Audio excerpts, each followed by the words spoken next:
बिस्मिल्लाहिर्रहमानिर्रहीम। तर्जुमा, अल्लाह के नाम से शुरू जो निहायत मेहरबान रहमत वाला है। The Selfish Eagle Complete Story. In the high mountains lived a mighty eagle named Amoz.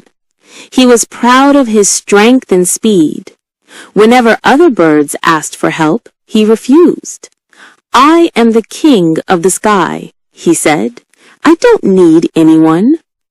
One day, a fierce storm came. The sky turned dark, and heavy winds began to blow.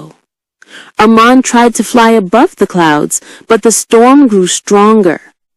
Lightning flashed, rain poured, and he was thrown into a rocky valley.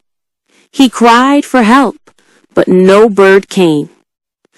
Finally, a small dove, who once offered him friendship, came and said, "If you had cared for others, many would have come to save you."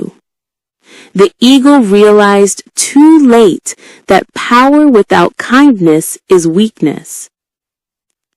Moral: never let pride and selfishness blind you. Those who help others never fall alone.